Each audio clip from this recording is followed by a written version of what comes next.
لا حول ولا قوة إلا بالله العلي العظيم. أعوذ بالله من الشيطان الرجيم. بسم الله الرحمن الرحيم. الحمد لله رب العالمين. الصلاة والسلام على أشرف الأنبياء والمرسلين خاتم النبيين مولانا ومولى الثقلين جد الحسن والحسين أبي القاسم محمد طيبين الطاهرين المعصومين المظلومين. أما بعد فقد قال الله تبارك وتعالى في كتابه الكريم. بسم الله الرحمن الرحيم. يا أيها الذين آمنوا كتب عليكم الصيام كما كتب على الذين من قبلكم لعلكم تتقون. ناظرین محترم، جس آیت کریمہ کی تلاوت کا شرف حاصل کیا وہ آیت متعلق ہے روزے سے اور ماہ رمضان آنے ہی والا ہے کہ جس میں پروردگار عالم نے ارشاد فرمایا کہ اے ایمان لانے والوں، تمہارے اوپر روزے کو فرض کر دیا گیا ہے اسی طریقے سے جس طریقے سے تم سے پہلے والے امتوں پر روزہ فرض تھا، شاید تم متقی ہو جاؤ. اس آیت کے 3 ٹکڑے کر دیے جائیں کہ پہلے یا ایھا الذین آمنوا کتب علیکم الصیام، اے ایمان لانے والوں تم پر روزہ فرض کر دیا گیا. کتب علی الذین، دوسرا جملہ کتب علی الذین من قبل، اس طریقے سے جیسے تم سے پہلے والی امتوں پر واجب تھا. کیوں؟ لعلکم، تیسرا جملہ لعلکم تتقون، کہ شاید تم متقی ہو جاؤ. اگر اس آیت کی گہرائی کو دیکھا جائے تو پہلے یہ روزہ اسلام لانے والوں سے مطالبہ کیا گیا، غیر اسلام لانے والوں سے نہیں. دوسرا جملہ کہ جس میں بار بار کہا جا رہا ہے کہ تم سے پہلے والے امتوں پر بھی روزہ واجب تھا. پہلے والے امتوں پر بھی روزہ واجب تھا. کیا اسی طریقے سے واجب تھا جو آج جس شخص میں واجب ہے؟ تاریخ روایتوں میں تاریخ ملتا ہے کہ پہلی والی امتوں پر اس طریقے سے واجب تھا جو کبھی بولتے نہیں تھے. یہ ایک مہینے کا روزہ نہیں تھا، کئی مہینے کا مطلب روزہ رہتا تھا. لیکن آج روزہ جو ہے وہ بہرحال دوسری امتوں کے مقابل میں آسان طرح سے ہے، اس لیے کہ اسلام میں دوسری چیز کا نام، جو دوسری چیز ہے کہ جو واجب ہے وہ ہے کیا؟ روزہ. پہلی نماز اور دوسری روزہ. بہرحال نماز کے مقابل میں روزہ رکھنا مشقت کا کام ہے، لیکن اجر بھی اللہ نے اس کا رکھا. تو اسی آنے والے مہینے کے متعلق چند جملے آپ کے سماعتوں کے حوالے کرنا ہے. ایک مختصر سا تعارف ماہ رمضان کا کر دیا جائے کہ ماہ رمضان ہے کیا.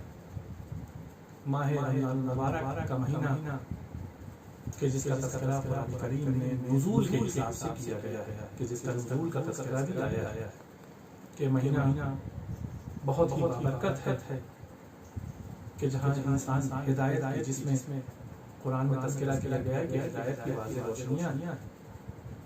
اور ماہ رمضان کا تذکرہ رسول کی زندگی میں دیکھا جائے کہ رسول نے اس مہینے کا تعارف کس طریقے سے کرایا کہ شعبان کا آخری جمعہ ہے تو رسول اکرم آنے والے مہینے ماہ رمضان کا تعارف کرا رہے ہیں کہ اے لوگوں، تمہارے درمیان وہ مہینہ آنے والا ہے جو برکتوں والا ہے، نعمتوں والا ہے، رحمتوں والا ہے، اور اس کے دن تمام دنوں سے بہتر ہے.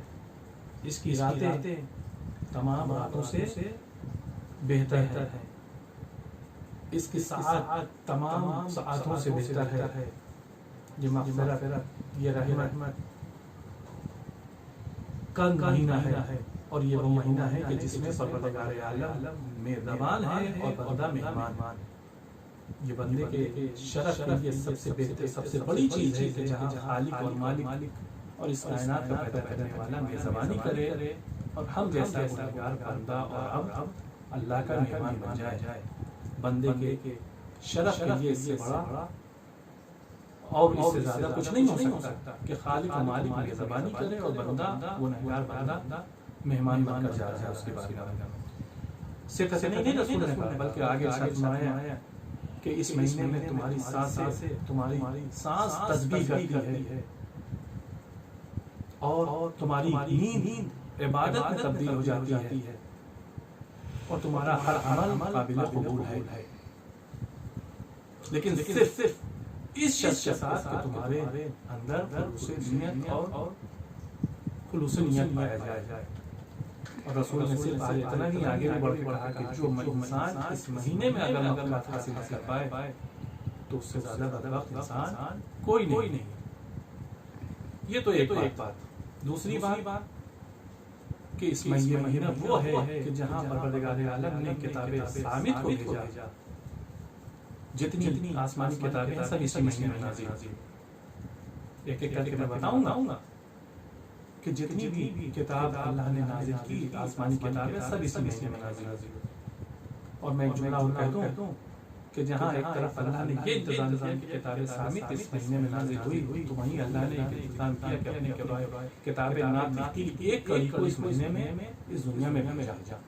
تو آئیے پہلے کتاب ثابت کی تاریخ کر دوں کہ وہ کتاب کی جو آسمانی کتابیں ہیں وہ اس مہینے کی 6 ماہ رمضان المبارک کو نازل ہوئی۔ توریت جیسی کتاب کہ جو جناب موسیٰ کے اوپر نازل ہوئی اور تختیوں کی شکل میں نازل ہوئی، اور اس مہینے کی 13 تاریخ کو انجیل جیسی کتاب جو جناب عیسیٰ کے اوپر نازل ہوئی وہ نازل پروردگار عالم نے نازل کیا، اور اس مہینے کی 18 تاریخ کو زبور جیسی کتاب کو نازل کیا۔ اور امت مسلمہ جانتی ہے کہ اس مہینے کی 23 تاریخ کو وہ کتاب کہ جسے قرآن کہا جاتا ہے اور جس کی حفاظت کی ذمہ داری خود پروردگار نے لی ہے کہ اِنَّا نَحْنُ نَزَّلْنَا الذِّکْرَ وَإِنَّا لَهُ لَحَافِظُونَ، کہ ہم ہی اس ذکر کو نازل کرنے والے ہیں اور ہم ہی اس کی حفاظت کرنے والے ہیں۔ وہ بھی اسی مہینے کی 23 تاریخ کو نازل ہوئی۔ یہ تو کتاب صامت کی بات تھی، لیکن کتاب ناطق کی ایک کڑی کہ جہاں جسے حسن مشتبہ کہا جاتا ہے وہ بھی اسی مہینے کی 15 تاریخ کو اس دنیا میں ان کی ولادت ہوئی۔ دیکھیے اللہ نے کتنا اچھا انتظام کیا، جہاں ایک طرف کتاب ثابت کو بھیجا ہے تو وہیں دوسری طرف کتاب ناطق کی ایک کڑی کو اس مہینے میں اس دنیا میں بھیجا کہ تاکہ دنیا والوں اس مہینے کی فضیلت کو جانو اور دیکھو کہ کتاب ثابت کا تعلق کتاب ناطق سے ہے۔ یہ تو ایک بات۔ اب آئیے کچھ حدیثیں اس مہینے کی فضیلت کے سلسلے میں آپ کے سماعتوں کے حوالے کر دوں کہ رسول اکرم نے ارشاد فرمایا کہ حدیث قدسی ہے کہ جو اللہ کا کلام ہے، جسے حدیث قدسی کہا جاتا ہے، اسے نقل کرنے والے رسول اکرم ہیں۔ رسول نے نقل کیا کہ پروردگار عالم نے کہا ابن آدم کا ہر عمل اپنے لیے ہوتا ہے لیکن روزہ میرے لیے۔ کون کہہ رہا ہے؟ خالق و مالک کہہ رہا ہے کہ ابن آدم کا یعنی لوگوں کا، انسانوں کا ہر عمل اپنی ذات کے لیے ہوتا ہے لیکن روزہ ہمارے لیے۔ اللہ نے ارشاد فرمایا الصوم لی وانا اجزی بہ، کہ روزہ میرے لیے ہے اور میں ہی اس کی جزا دینے والا ہوں۔ یہ تو پروردگار عالم کا قول کہ جسے نقل کیا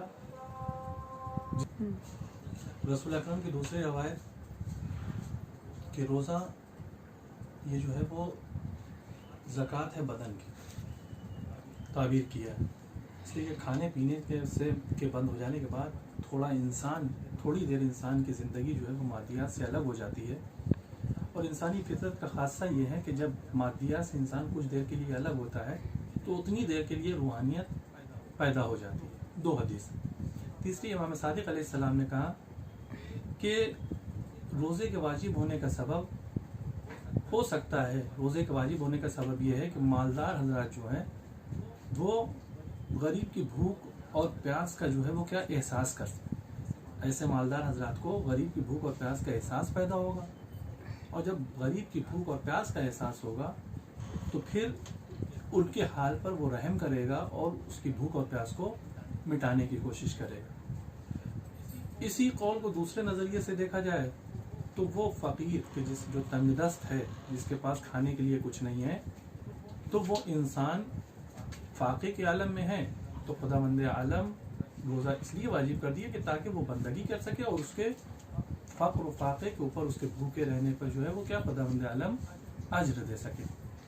یہ تو ایک حدیث چھٹے امام سے اور رسول خدا سے اور اللہ کا قول ہم نے عرض کیا اس ماہ رمضان کے لیے۔ اس روزے کا معاشراتی اثر کیا ہوتا ہے؟ معاشرے پہ بھی اس کا اثر ہوگا، تبھی تو پروردگار عالم نے روزے کو واجب قرار دیا ہے۔ تو آئیے معاشرے پر کیا اثر ہے، ایک واقعہ عرض کر دوں۔ رسول اکرم کے پاس ایک خادمہ تھی، تاریخوں میں ملتا ہے کہ رسول اکرم کے پاس ایک خادمہ تھی۔ اس خادمہ کو ایک دوسری عورت نے فحش کلام دیا، رسول نے اس کلام کو سن لیا اور سننے کے بعد اس عورت کو اپنے پاس بلایا، کھانے پہ مدعو کیا۔ جب کھانے پہ مدعو کیا تو رسول نے اس کے سامنے کھانا پیش کیا، تو اس عورت نے کہا، جو وہ عورت کی جس نے فحش کلام دیا تھا، رسول نے کھانا پیش کیا، تو وہ عورت کہتی ہے کہ یا رسول اللہ میں روزے سے ہوں۔ تو رسول نے کہا کہ روزے کا کیا مطلب ہے، تم فحش کلام کر رہی ہو، کون سا روزہ ہوا؟ روزہ بھوک اور پیاس نہیں ہے، بلکہ روزہ پرہیزگاری اور محرمات سے بچانے کا نام ہے۔ روزہ محرمات اور گناہوں سے بچانے کا نام ہے، پرہیزگاری سکھانے کا نام ہے، نہ کہ روزہ جو ہے وہ جسم کی بھوک اور پیاس کی مشق کا نام ہے۔ تو روزے کی یہ اہمیت اسی ماہ رمضان میں پروردگار عالم نے اپنے بندوں سے کافی مطالبہ کیا۔ میں نے عرض کیا حدیث کہ روزہ پروردگار عالم نے کہا روزہ میرے لیے ہے اور میں ہی اس کی جزا دینے والا ہوں، اور خود اللہ نے فرمایا کہ اور بنی آدم کا دوسرا کام اپنے لیے ہو سکتا ہے لیکن روزے میں ریاکاری نہیں ہو سکتی، اور یہ مہینہ وہ ہے کہ جو مغفرت اور اپنے گناہوں کو بخشانے کا مہینہ ہے۔ آئیے اسی کے ساتھ میں اپنی گفتگو کو ختم کروں اور بارگاہ ابدی میں، بارگاہ خداوند عالم میں اپنے ہاتھوں کو بلند کر کے دعا کروں، پروردگارا ہمارے گناہوں کو معاف فرما، پروردگارا ہم اس قابل بنا دے کہ آنے والے مہینہ ماہ رمضان ہے کہ جن چیزوں کا تقاضا تو نے اس مہینے میں اور اپنے بندوں سے کیا ہے اسے بخوبی انجام دے سکے۔ اور یہ مہینہ وہ ہے، اور میں نے ایک حدیث بھی پیش کیا تھا آپ کے سامنے کہ بھوک اور پیاس، روزہ مالداروں کو غریبوں کی بھوک اور پیاس کا احساس دلانا ہے۔ اور آج کے عالم میں، آج کے زمانے میں کہ جب وبائی بیماری پھیلی ہے، تو ہر مالدار کو سوچنا چاہیے کہ ہمارا کوئی برادر بھائی، غریب بھائی بھوکا نہ سونے پائے۔ پروردگارہ جو مالدار ہیں انہیں اتنی توفیق دے کہ وہ اپنے غریب بھائیوں کی مدد کر سکیں۔ پروردگارہ ان بیماری سے عالم اسلام کو محفوظ رکھ، امام زمانے کے ظہور میں تعجیل فرما، پرچم اسلام کو سربلندی فرما، اور ہمیں اس قابل بنا دے کہ جب ہمارا امام ظہور کرے تو ہم اس کے آوان و انصار میں شریک ہو سکیں۔